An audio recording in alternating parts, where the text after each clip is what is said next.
El santo del día. Noviembre 5. San Celestino, pontífice renunciante. Año 1296. Este santo se hizo famoso porque ha sido el primer papa que ha renunciado a su cargo. Nació en 1215 en los Abruzos, Italia.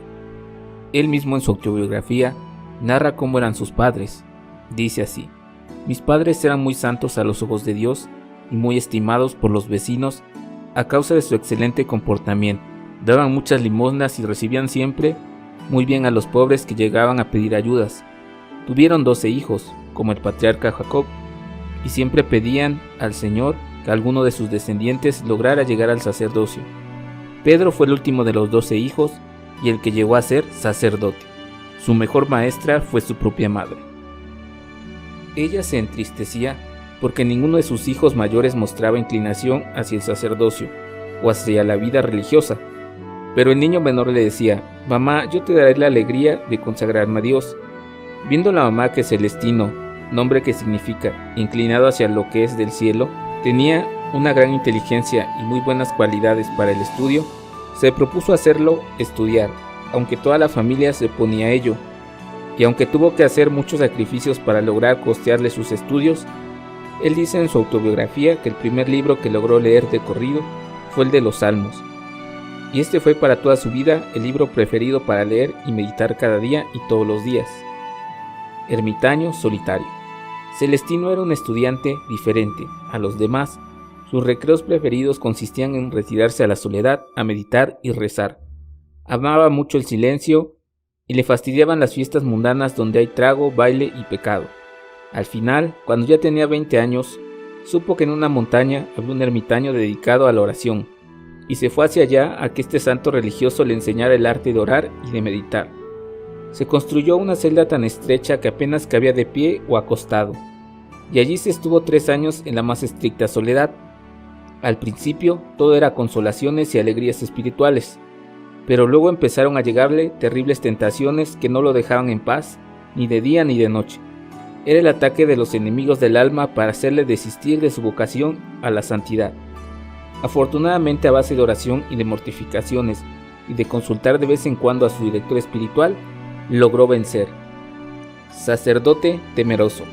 Fue ordenado de sacerdote, pero sentía mucho temor a celebrar la Santa Misa, porque se creía indigno. Consultó entonces a un anciano ermitaño, el cual le respondió: ¿y quién es digno de celebrar la misa?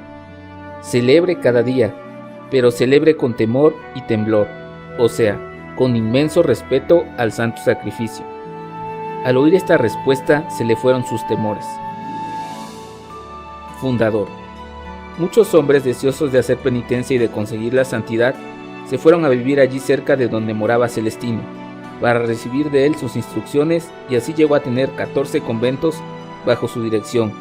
Su fama de santidad y los milagros que obtenía por medio de sus oraciones lo hicieron famoso en todos los alrededores. La elección más inesperada de su vida.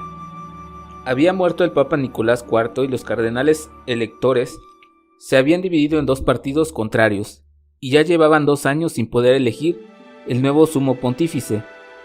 Al fin se les ocurrió una idea: elegir como papa a un santo monje, y eligieron a Celestino, que antes se llamaba Pedro.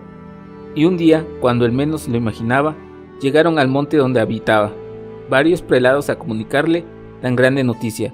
Su susto fue espantoso y se echó a llorar, pero las gentes lo aclamaban como el mejor para ese cargo. Celestino tenía 80 años. A su coronación como pontífice asistieron más de 200,000 personas. La veneración hacia él era tan grande que tenía que pasar días enteros en la ventana impartiendo bendiciones a las multitudes que llegaban a visitarlo. La entrada solemne la hizo cabalgando en un burrito, cuyas riendas eran llevadas por 2 reyes, Carlos de Anjou y Carlos de Hungría. Era el año 1294. Cargo desproporcionado. Pero pronto se dio cuenta Celestino de que él no estaba preparado para tan difícil cargo, ni tenía cualidades para ello. No conocía las leyes y cánones que rigen a la Iglesia en el Vaticano. No sabía hablar bien el latín en el cual se redactan los documentos pontificios. No tenía la suficiente pericia para no dejarse engañar, y así como era tan sin malicia y tan generoso, muchos aprovechaban de que concedía cuanto se le pedía, y llegó el caso de que nombró hasta 3 personas distintas para un mismo cargo. Y para acabar de completar, como su inclinación era la oración, a la meditación y al silencio, mandó que le construyeran una celda de monje en el Palacio Pontificio, y allí se dedicaba por horas y horas a la oración y a la meditación, y mientras tanto no había quien despachara los asuntos en las oficinas del pontífice. La renuncia.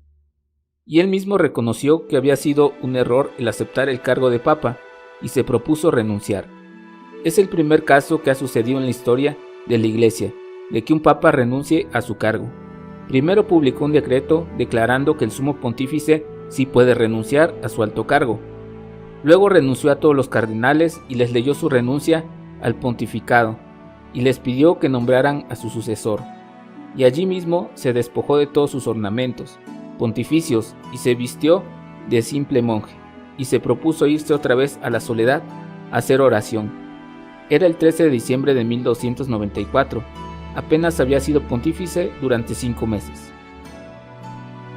Pero sucedió que su sucesor, el Papa Bonifacio VIII, al sentir que se formaba en Roma un gran partido en su contra y en favor de Celestino, mandó que volviera otra vez a la ciudad para apaciguar los ánimos. El santo, que no quería saber ya nada más de esos asuntos materiales, salió huyendo, pero fue puesto preso y llevado a un castillo, donde lo encerraron como prisionero. Por 2 años estuvo allí, dedicado a rezar y meditar. Cuando algunos se quejaban de que lo tuvieran encerrado, decía: "Lo que yo siempre deseaba era tener una celda llena de silencio y de apartamiento de todo para poder dedicarme a la oración y a la meditación. Y esa celda me la han dado aquí. ¿Qué más puedo pedir?".